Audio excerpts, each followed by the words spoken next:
mobil box yang buri, Pak. Kebakaran melanda sebuah truk kontainer, 1 unit minibus dan bangunan di pinggir Jalan Raya Pantura Kaliboyo, Tulis Batang, Jawa Tengah, Jumat siang.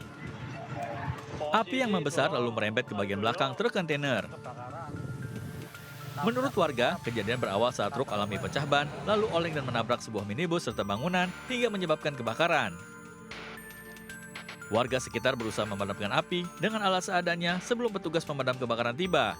Sopir truk dan minibus dilaporkan alami luka bakar serius. Akibat kebakaran ini, Jalan Pantura juga sempat alami kemacetan panjang.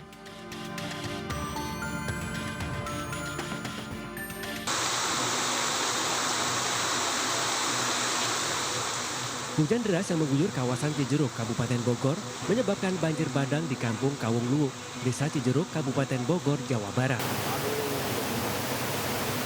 2 sekolah dan 1 rumah warga dilaporkan rusak akibat derasnya terjangan air banjir.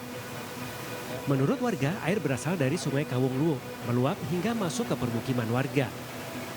Selain merendam sejumlah rumah warga, banjir juga merusak lahan pertanian. Tak hanya di Cijeruk, banjir juga menerjang kampung Cibogo, Desa Tugu Jaya, Kecamatan Cigombong, Kabupaten Bogor. Sejumlah rumah warga yang rumahnya terendam banjir setinggi hampir 1 meter terpaksa mengungsi ke lokasi yang lebih aman. Belum ada laporan korban jiwa dalam peristiwa tersebut. Kini tim BPBD Kecamatan Cijeruk tengah melakukan pendataan terhadap para korban. Ngadeng aku ke bersalah kowe. Kowe ngadeng aku kowe. Ya. Pria pengendara motor ini merekam insiden yang dialaminya saat diadang sekelompok orang diduga begal berkedok penagih utang. Kejadian tak menyenangkan tersebut menimpa pemilik motor berinisial RK di Jalan Daung, Kecamatan Mijen, Semarang, Jawa Tengah.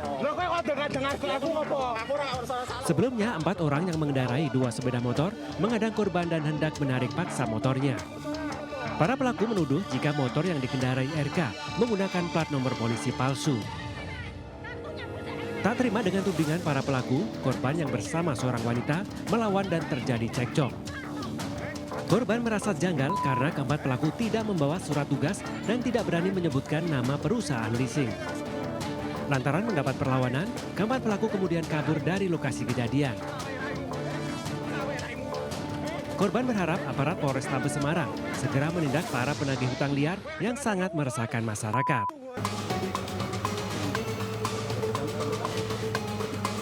Untuk menjaga ketertiban dan norma sosial di masyarakat selama bulan Ramadan, aparat Polresta Bandar Lampung menggelar razia ke sejumlah penginapan dan rumah kos di kawasan Kedamaian. Satu persatu kamar-kamar penginapan dan rumah kos yang sudah ditarget petugas tak luput dari pemeriksaan. Dan benar saja dugaan petugas di bulan suci yang seharusnya digunakan untuk lebih meningkatkan ibadah, ternyata banyak sekali pasangan mesum tanpa ikatan pernikahan sah kepergok berduaan di dalam kamar.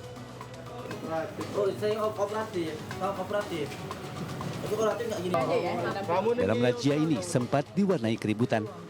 Salah seorang tamu penghuni kos yang diduga pasangan mesum ini protes karena tidak terima dirazia. Kenapa ngomong gitu? Kamu nggak kooperatif dari tadi. Kamu nomor. Di salah satu kamar kos yang ditinggali pasangan tidak sah ini, polisi menemukan barang bukti berupa alat kontrasepsi yang telah dibuang. Ini punya siapa ya ini? Nggak tahu. Ini rokoknya. Sebanyak 11 pasangan mesum yang terjaring dalam razia ini dibawa ke Mapolresta Bandar Lampung untuk dilakukan pendataan dan pembinaan. Aparat Polresta Bandar Lampung berjanji akan mengencarkan razia penyakit masyarakat ini untuk menjaga situasi tetap aman dan kondusif selama bulan suci Ramadan. Dari Bandar Lampung, Andreas Avandi, iNews melaporkan. Pengadilan Tipikor Jakarta Pusat menggelar sidang perdana dengan terdakwa Sekjen PDIP Hasto Kristianto. Dalam sidang yang dipimpin oleh Hakim Ketua Rios Rahmanto bersama 2 hakim anggota Fajar Kusuma Aji dan Sigit Herman Binaji, surat dakwaan Hasto dibacakan Jaksa Penuntut Umum Wawan Yunarwanto. Hasto didakwa dalam 2 kasus, yakni dugaan merintangi penyidikan Harun Masiku dan dugaan suap terhadap Wahyu Setiawan saat menjabat sebagai komisioner KPU Republik Indonesia. Menanggapi dakwaan ini, kuasa hukum Hasto Kristianto menilai jaksa telah salah kaprah menetapkan pasal obstruction of justice dan menyampaikan keberatan dengan dakwaan jaksa penuntut umum. Pasal 21 ini kan obstruction of justice yang ranahnya mulai dari penyidikan, penuntutan, dan persidangan. Tetapi tadi ada peristiwa sebelum sprindik terbit, sebelum penyidikan dimulai, itu sudah dikategorikan sebagai obstruction of justice. Jadi ada tafsir yang salah kaprah terhadap pasal 21 Undang-Undang Tipikor ini. Sebelum memasuki persidangan, Hasto Kristianto sempat membacakan catatan tentang kasus yang dihadapinya. Hasto merasa menjadi korban kriminalisasi politik. Sikap saya tetap tidaklah berubah. Bahwa apa yang terjadi adalah suatu bentuk dari kriminalisasi hukum karena kepentingan kekuasaan di luarnya. Jadi saya adalah tahanan politik. Saya sudah membaca dengan cermat secermat-cermatnya terhadap surat dakwaan dan hampir semuanya merupakan suatu produk daur ulang. Jadi semua merupakan produk daur ulang terhadap suatu perkara yang sudah memiliki kekuatan hukum tetap atau inkrah. Begitu banyak manipulasi fakta-fakta hukum. Setidaknya minimum ada 20 keterangan yang sengaja dibuat berbeda antara dakwaan dengan keterangan saksi dan putusan pengadilan yang sudah inkrah. Tim Liputan iNews melaporkan.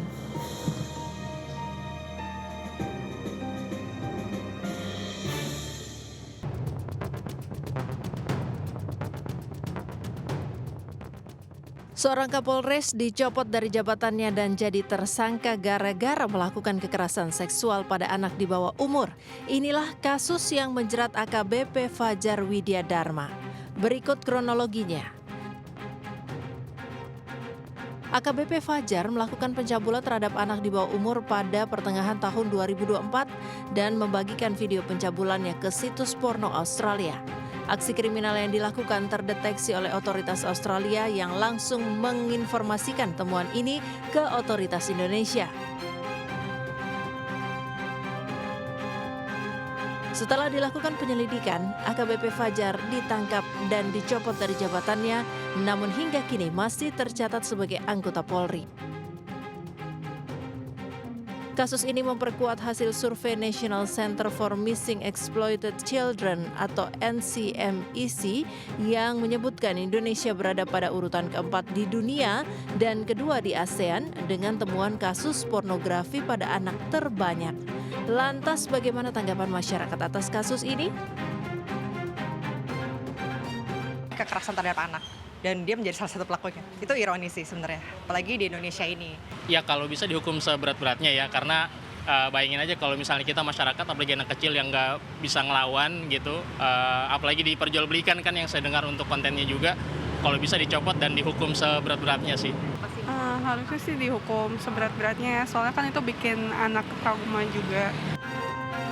Kegeraman dan harapan hukuman berat yang disampaikan oleh masyarakat ini menjadi masuk akal karena selain melakukan kekerasan seksual pada anak di bawah umur, merekam aksinya dan menjual videonya ke situs porno, AKBP Fajar juga diketahui terlibat dengan narkoba jenis sabu. Masyarakat kini menanti kelanjutan kasus ini hingga tuntas memberi keadilan terutama bagi para korban. Dari Jakarta, Tim Liputan iNews melaporkan.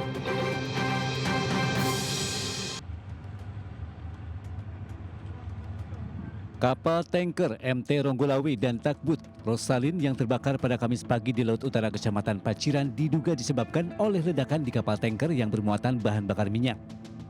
Aparat kepolisian Lamongan menyebut ledakan berlangsung 4 kali hingga menyebabkan kebakaran hebat. Awak kapal tanker MT Ronggolawe yang meledak dan terbakar berjumlah 11 orang. 2 diantaranya ditemukan dalam keadaan meninggal dunia dan 1 masih belum ditemukan. 2 korban meninggal diketahui bernama Aldi Slamet dan Dwi Nugraha. Sementara ABK kapal TB Rosalin 08 berjumlah 10 orang dan 1 ABK belum ditemukan.